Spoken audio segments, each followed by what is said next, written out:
What up, everybody? What I got for you today, first take reacting to the NBA's new lottery rules. I don't know what they are, so I need to look it up and find out what it is before I start trying to debate something. You know, I don't know nothing about the rules. So let's get into it, man. Let's check out the rules. Google this real quick. NBA lottery rules. NBA approves changes to the lottery draft. Alright, let's see what these changes are and how they're going to be.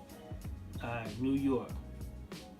Under the new draft lottery rules, the team with the 3 worst records will all have 14% odds to land the number 1 pick.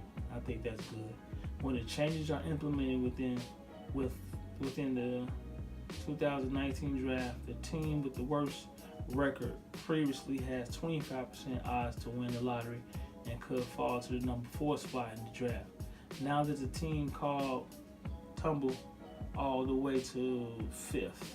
The lottery changes were to discourage tanking, the practice of losing games on purpose in an effort to improve the draft odds. The Philadelphia Sixers relied on the tactic heavily in recent years, and the league felt it needs to step in and urge teams to always be competitive. Yeah, they do, because they tank plenty of times. They got number 1 draft picks, but they still suck. These changes were necessary to improve the competitive incentives for our teams, NBA President Operations said in a statement. I don't want to hear his statement. Let's see what first take got.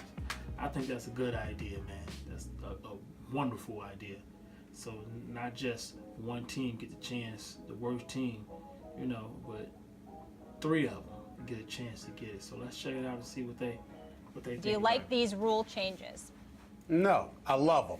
Absolutely love said, them. I've been waiting for them. No, I'm very proud of the Commissioner Adam Silver and the league office for implementing and instituting these changes. It was absolutely positively necessary. Let me be very, very clear. First of all, I don't care what Max or anybody says. All I'm going to say is this for the record. I will never, ever, I don't give a damn if the Philadelphia 76ers turn around and win 3 or 4 championships. I will never, ever backtrack from my position that it was an absolute travesty to ever have the quote-unquote process in the first place. I'm going to say this again. And Max, even though you laugh about it, I'm sure you can appreciate the seriousness that I'm about to attach to this.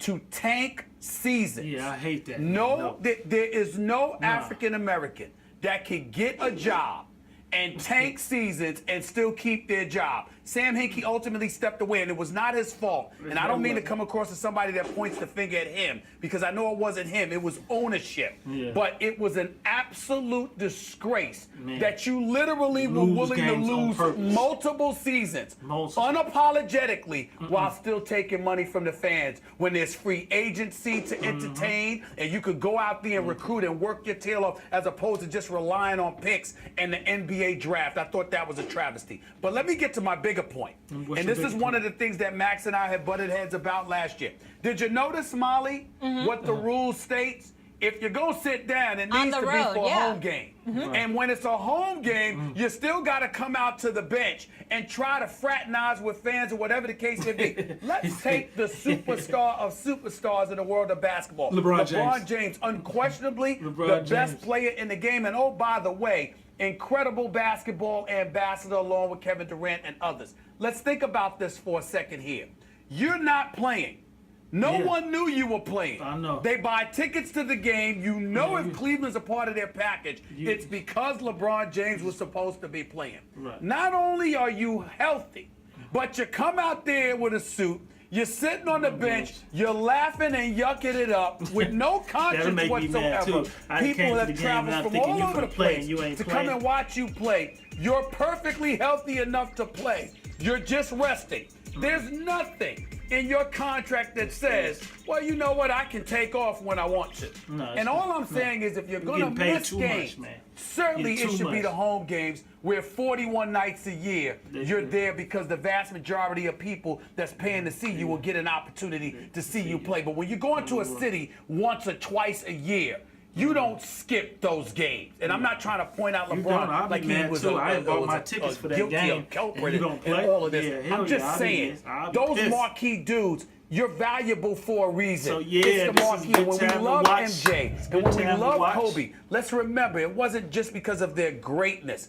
It was because of their commitment to being the marquee. Right. That's what I loved about them. They always showed up unless they absolutely positively couldn't help it. And that's the lesson to take from this. Well, the money's not even in the ticketed customers. It's in the TV revenue. But okay, they're both revenue streams. I'll get to that in a second. TV revenue because people are watching and coming to the games. Well, go ahead. Right, watching, but you can still see them on TV just because you're just not going to see them live. But let me start with your first point about race. How an African American coach or GM couldn't get away with, for example, what happened in Philadelphia. The idea, and like we're trying to talk about sports here, and we're back on a social issue, but okay. The idea of white privilege is, as far as I understand it, is not that other groups other than white people in this country are not so privileged, and therefore also white people should give up any kind of privilege so that everyone's treated the same. The idea is that everyone should be so privileged that race should not be an issue. Not that if you're a white GM or coach, you don't use your best available tool because, after all, if a black GM or coach did it, there'd be an outcry. Let's just presume that's true. What you mean presume? It's that we should live in a place where a black GM and coach can behave precisely the same way, meaning use the rules to their advantage. So that's the first point. The second point is, so I don't see that racially, even though you bring up a point that, and maybe there's truth to it. Like, I'm not denying it. I'm not saying I necessarily agree, but I get where you're coming from. That's the first point. The next point. Here's the issue with the NBA. Two things. One, they have a competitive sport. The idea is try and win a championship, right? Right. But there's also a business side. Come on. So if a coach like Greg Popovich, who's not only team president, but also the coach of the team, and presumably knows what's best for his team or is acting in their best interest, want to sit his best three players or not even have them travel because it's a second of back-to-back on the road or whatever, he's doing it for competitive advantage. Now, if that works against the business interests of the league, I suppose they'd like to address it. I don't see where this is a good addressing of that situation. It's in the commissioner's discretion to decide what he thinks is best for the business interests of the league versus the competitive interest of the team. Hey, Commissioner, I thought the whole idea was everyone's trying to win a championship. I got to figure out when LeBron James that's the first thing. The second thing is the NBA season's too long. And it pains me to say that because I love even meaningless NBA games. I love the NBA. I love the NBA. Like, not close to college football, way better. I prefer the NBA to every American team sport, every team sport period. I think it's the perfect sport, really. And as particularly the NBA, I love it. But the truth is, you know who the best team is way before 82 games. A lot of those games turn out to be meaningless, even in terms of playoff seeding. And the postseason is so long, it's its own season, the playoff season, where over 50% of the teams make the postseason. So what the NBA has tried to do is lengthen the season so they get fewer second of back-to-backs and all that kind of stuff, which is when a lot of guys want to rest.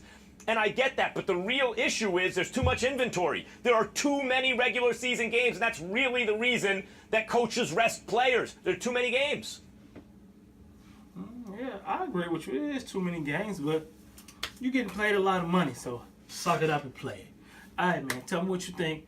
I agree with Stephen A. Smith. I'm not, racist about because he's black, but if, Max is right, I agree with Max, but I totally agree with Stephen A. Smith.